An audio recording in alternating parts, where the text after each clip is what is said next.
Olá! No Justiça para Todos de hoje vamos fazer um balanço das principais ações e conquistas da Associação dos Juízes Federais do Brasil durante o ano de 2010 e falar sobre as expectativas e metas a serem alcançadas em 2011.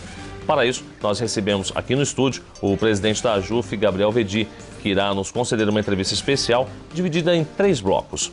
Doutor Vedi, é uma satisfação recebê-lo aqui mais uma vez no Justiça para Todos. É uma satisfação estar aqui mais uma vez com o amigo do nosso programa Justiça para Todos, que tem marcado uma posição muito importante perante a sociedade brasileira, né, levando o trabalho dos magistrados federais, a sua atuação efetiva em defesa do jurisdicionado e da sociedade brasileira. A interlocução que esse programa permite entre a sociedade e a magistratura federal é realmente muito importante para todos nós.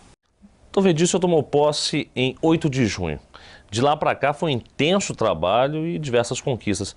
Eu poderia destacar que talvez, na sua opinião, a principal delas foi a conquista da ampliação das turmas recursais dos juizados especiais federais, que é uma instância judicial tão importante para a população brasileira. O senhor acha que a gente poderia categorizar essa como a principal? Sem dúvida alguma. Os juizados especiais federais, desde o ano de 2002, beneficiaram 8 milhões de brasileiros. Foram pagos 18 bilhões de reais em benefícios justamente para essa população mais carente, mais pobre da população, que litiga naquelas causas de até 60 salários mínimos, que é aquela pessoa que não é atendida na esfera administrativa pelo INSS, que está buscando uma aposentadoria por invalidez, uma aposentadoria por tempo de serviço, um auxílio doença, um auxílio saúde, e muitas vezes pena e até morre nessas filas. E nós, os juízes federais brasileiros, distribuíram 18 bilhões de reais, beneficiando 8 milhões de brasileiros, com dados, inclusive, mais positivos que o próprio Bolsa Família. Doutor Vedi, mas essa ampliação não só se restringe aos juizados especiais federais. A AJUF pensa numa ampliação maior da Justiça Federal, incluindo aí novas varas, interiorização, ampliação dos tribunais regionais federais e criação de novos TRFs, até mesmo porque os que estão hoje funcionando já não suportam a demanda tão grande? É verdade.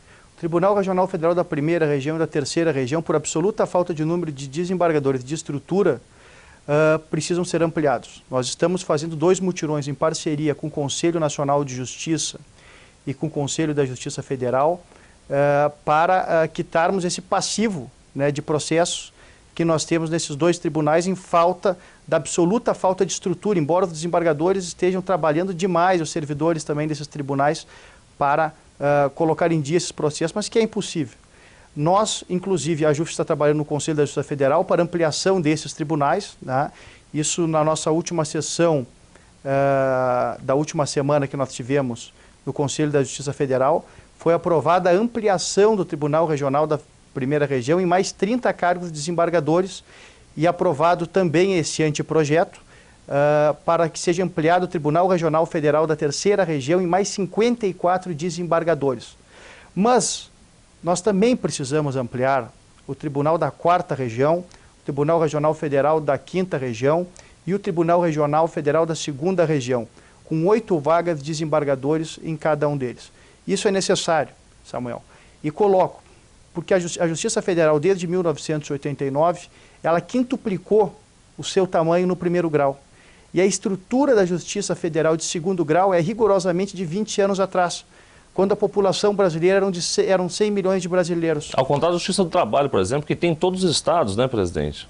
Exatamente. Então nós temos que, nesse primeiro momento, ampliar esses tribunais, agora sem prejuízo da aprovação da PEC 544, que tramita no Congresso Nacional, e a AJUF está trabalhando para aprová-la, que cria o Tribunal do Paraná, cria um tribunal sediado também no estado do Amazonas, onde existem questões ambientais importantíssimas, e é justamente por onde o tráfico internacional de drogas entra no país. Então, se faz muito importante um tribunal no estado do Amazonas, que é uma zona mundial de proteção ambiental, onde o Brasil possui inúmeras riquezas minerais e naturais lá e que merecem a proteção e a presença da Justiça Federal. E também a criação do Tribunal Regional Federal do Estado de Minas Gerais, estado importantíssimo. Mais de 800 municípios, não? O Estado de Minas Gerais, os últimos dados do CNJ demonstram, é o estado que tem a segunda maior distribuição de processo no país. Logo, Minas precisa de um Tribunal Regional Federal, assim como o estado da Bahia. É inadmissível que a primeira região, que possui 14 estados, né, tenha apenas um Tribunal Regional Federal sediado no Distrito Federal. Agora, presidente, somente isso, caso esses anseios da JUF sejam contemplados, é suficiente para atender plenamente a população, dar mais eficiência à Justiça Federal? Ou o senhor acha que isso também passa por uma questão de gestão e mais de reformulação, sobretudo dos nossos códigos de processo, que são muito atrasados também, que poderiam dar mais celeridade ao andamento processual? A JUF esteve trabalhando junto com o STJ na gestão do ministro César Asfor Rocha pela informatização do processo. Hoje a Justiça Federal no país é quase toda informatizada. Isso é muito importante, nós estamos dando um passo, né, de vanguarda, buscando um processo moderno, ágil, sem papel, ecologicamente correto, né, e que gere uma maior celeridade processual. Estamos trabalhando também no Congresso Nacional para que seja aprovado um Código de Processo Civil com menos recursos, com prazos mais exíguos, para levar à população brasileira uma justiça mais célere. O princípio constitucional inserido pela Emenda Constitucional 45, da duração razoável do processo, precisa ser cumprido, né? E nós temos também a JUF trabalhado em outros setores, né? Como as conciliações, né? Nós fizemos agora, na Semana Nacional de Conciliação, mais de 15 mil acordos. Bom, outro trabalho também que a JUF vem fazendo em parceria com o CNJ é o combate à prostituição infantil, à prostituição normal nas rodovias federais brasileiras. Como é que está sendo esse trabalho? Samuel, estamos trabalhando lado a lado do CNJ, inclusive com artigos na imprensa já para conscientizar a população da necessidade de denunciar. Inclusive vamos criar um canal de disque denúncia para, quando ocorrer esses casos, se verificar a prostituição infantil de crianças e adolescentes nas rodovias, sejam denunciados à Polícia Rodoviária Federal.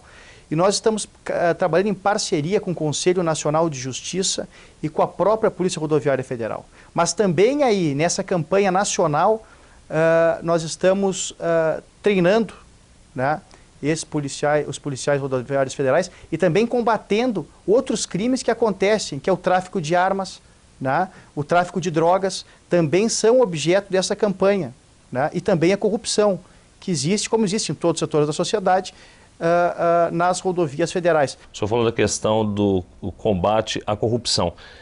A JUF tem uma participação muito forte na ENCLA, da Estratégia Nacional de Combate à Lavagem de Dinheiro. É sobre esse assunto exatamente que nós vamos conversar e iniciar o próximo bloco da nossa entrevista. Vamos fazer um breve intervalo, daqui a pouco voltamos a conversar com o juiz federal Gabriel Veddi, presidente da JUF. Não saia daí, voltamos já.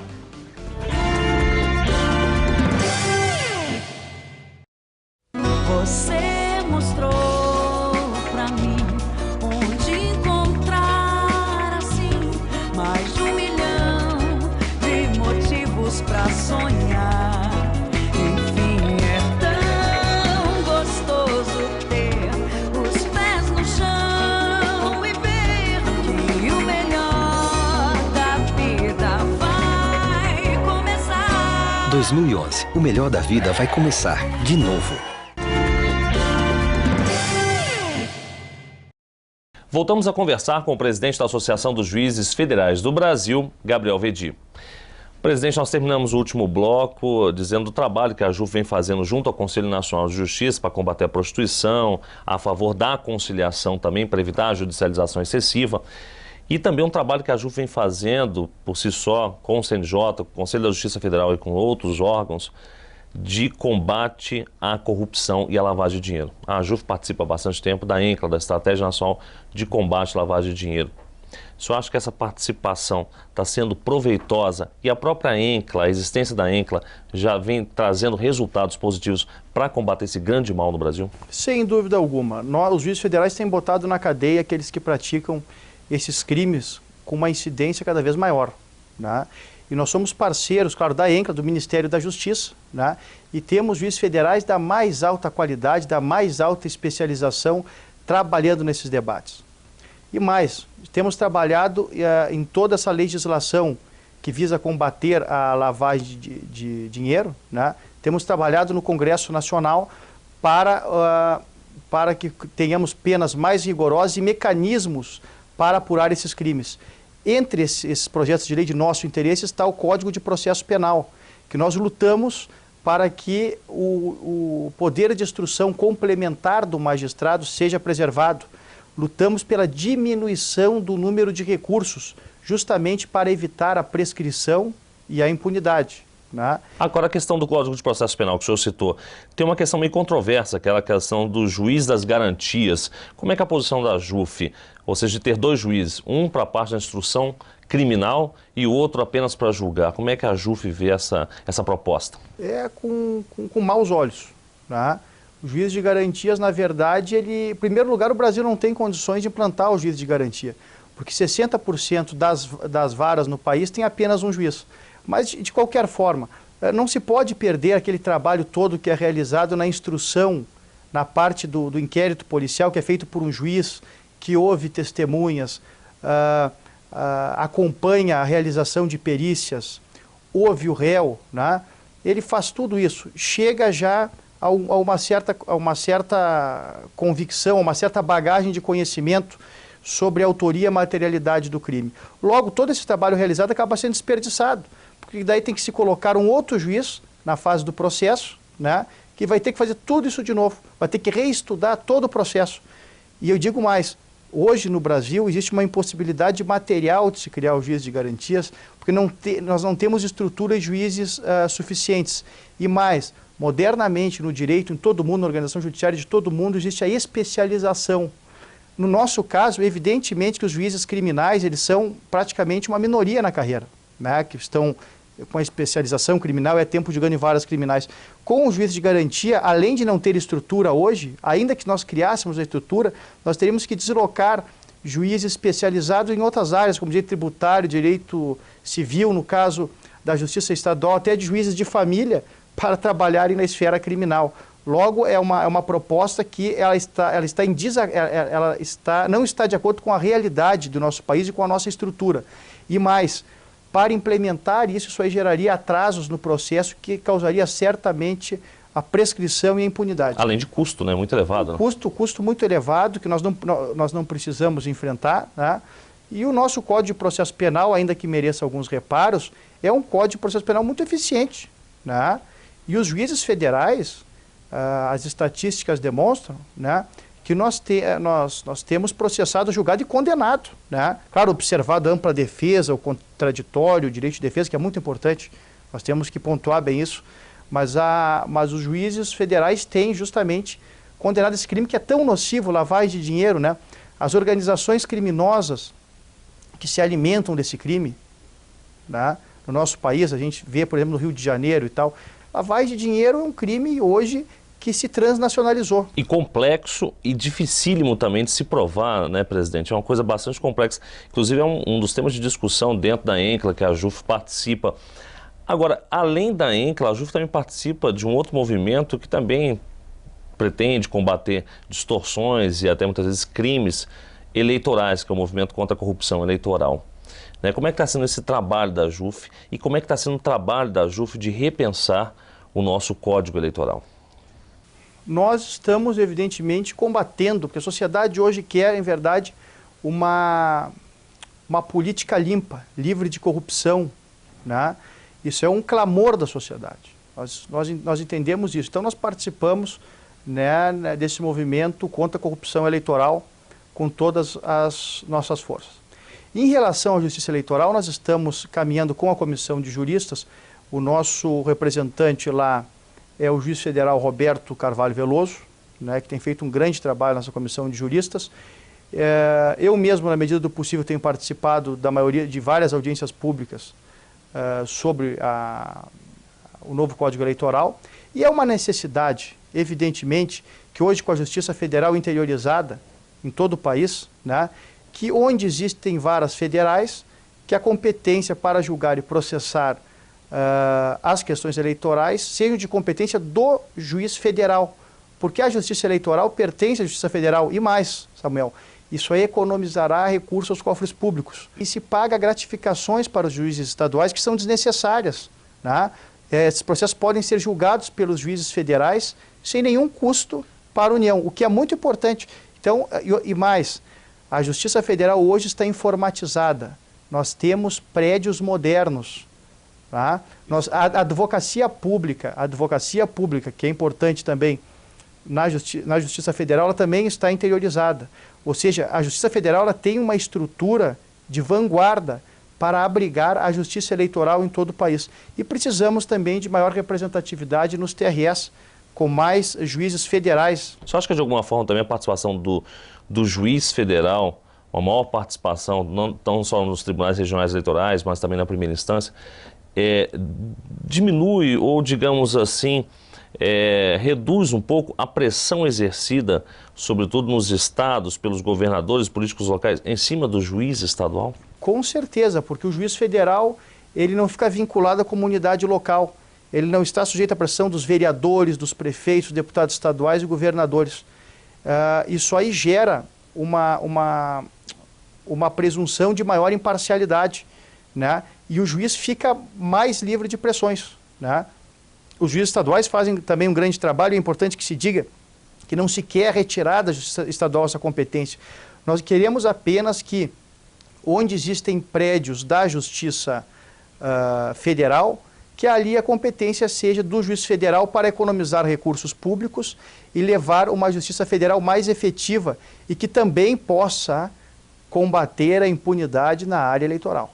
Bom, presidente, além dessa defesa da AJUF, da ampliação da participação dos juízes federais na justiça eleitoral, a entidade também vem defendendo de uma forma bastante firme a participação efetiva de juízes federais de carreira na composição do Superior Tribunal de Justiça, do STJ, e também a oportunidade que o STF, o Supremo Tribunal Federal, tenha um juiz federal de carreira nos seus quadros, como já teve o ex-ministro Carlos Veloso.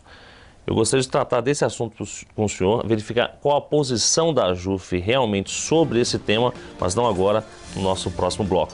Nós vamos dar mais uma pausa na entrevista com o presidente da AJUF, Gabriel Vedi, e voltamos no próximo bloco. Até já!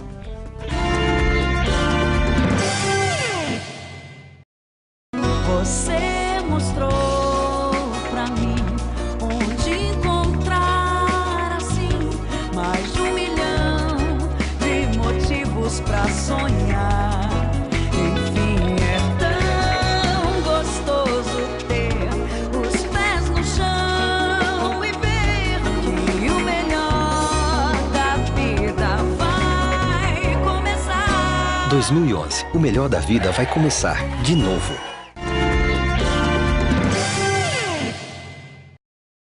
Estamos de volta e continuamos a conversar com o presidente da Associação dos Juízes Federais do Brasil, Gabriel Vedi. Presidente, no bloco anterior nós estávamos falando da participação mais efetiva, da ampliação do número de juízes federais na Justiça Eleitoral. Um tema que a AJUF defende e cobra, né, do Congresso Nacional. Em relação ao Superior Tribunal de Justiça, a AJUF também cobra uma participação mais efetiva dos juízes federais de carreira na composição do STJ e também a participação na escolha do presidente da República, da livre escolha do presidente da República, de um juiz federal de carreira para compor a mais alta corte do Brasil, o Supremo Tribunal Federal, como já teve o ex-ministro Carlos Veloso. Por que a AJUF vem brigando tanto em relação a esses temas? É um clamor da sociedade, Samuel. Nós podemos analisar que as últimas nomeações para o STF e STJ causaram grande polêmica na opinião pública. A Constituição é muito clara em relação ao STJ, né? São juízes federais representantes de tribunal que devem ser escolhidos pelo presidente da República. Das 11 vagas da Justiça Federal hoje no Superior Tribunal de Justiça, apenas 5 são juízes federais de carreira. Por esse motivo, a AJUF ajuizou a ação direta de inconstitucionalidade, nós ajuizamos há 2 meses atrás, ação direta de inconstitucionalidade para que seja garantida essas vagas, né, para os juízes federais de carreira. E também, em relação ao Supremo Tribunal Federal, nós realizamos uma consulta a toda a categoria, os 2.000 juízes federais votaram, né, escolhendo 6 colegas, e apresentamos ao presidente Lula essa lista de 6 nomes de juízes federais de carreira para o STF. Hoje se observa que o Supremo Tribunal Federal, por exemplo, tem apenas um juiz de carreira e nenhum juiz federal, né, que é o ministro César Peluso, presidente do Supremo Tribunal Federal. É muito ruim que não exista essa pluralidade no Supremo Tribunal Federal, porque o juiz de carreira precisa ser valorizado, pois ele fez concurso público. O concurso público mais difícil que existe hoje no país para se passar é o concurso de juiz federal, concurso de procurador da República. São os concursos que existe maior dificuldade técnica, inclusive, de aprovação.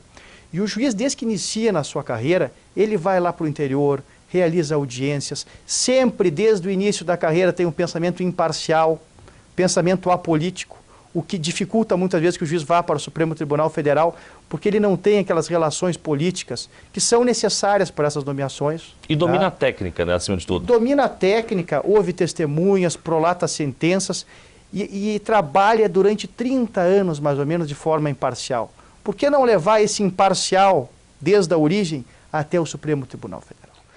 E o Supremo Tribunal Federal, na verdade, os ministros do Supremo Tribunal Federal são juízes. Ora, é uma contradição que o Supremo Tribunal Federal se transforme, como eu costumo dizer, num tribunal de advogados.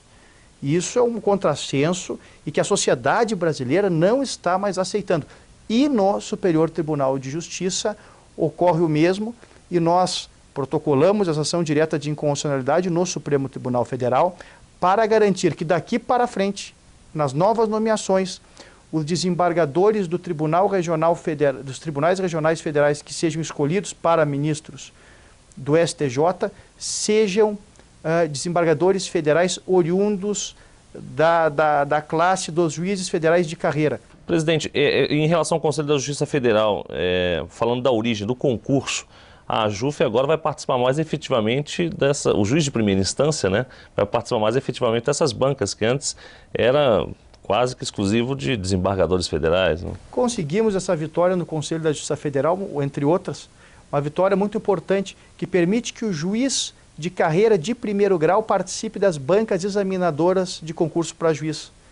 Isso é muito importante, porque aquele juiz que trabalha no interior do estado, prolata sentenças, ouve testemunhas, produz perícias, analise também o candidato que está entrando para a magistratura.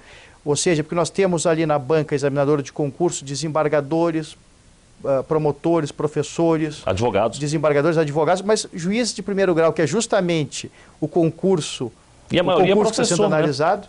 Exatamente, nós temos hoje uma preparação, um quadro de qualificação técnica na magistratura, com muitos juízes, mestres, doutores em direito, que qualificam, inclusive, o exame desses concursos. Acho que será muito positivo.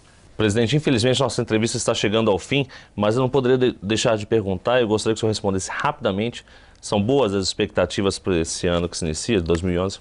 Excelentes. Nós queremos trabalhar muito ao lado, em especial, do Conselho da Justiça Federal, com o ministro Ari Pargendler, né? Teremos uma grande batalha em benefício da sociedade, que é para a criação dos cargos dos juízes das turmas recursais, que vai tramitar pelo CNJ e pelo Congresso Nacional. Queremos aprovar ano que vem, criar 225 cargos novos para atender melhor a população mais carente que litiga naquelas causas de até 60 salários mínimos, né?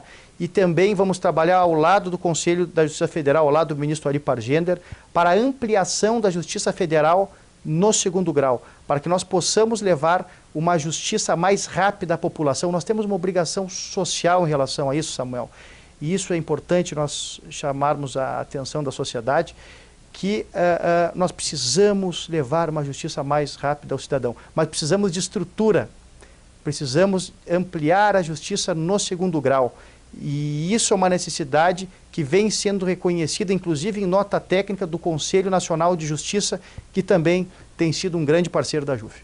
Ok. Tovedi, parabéns pelo trabalho, por todas essas conquistas e muito sucesso aí no ano de 2011 à frente da Associação dos Juízes Federais do Brasil. Muito obrigado, uma satisfação participar do programa. Em 1995, uma melhora no cenário econômico do país, com a criação do Plano Real, gerou maior segurança em quem buscava os contratos imobiliários. Atualmente, no Brasil, a Caixa Econômica Federal contabiliza 2.319.000 financiamentos de imóveis. Um dos pontos para que este tipo de negociação tenha conquistado a credibilidade de quem... Em 1995, uma melhora no cenário econômico do país, com a criação do Plano Real, gerou maior segurança em quem buscava os contratos imobiliários.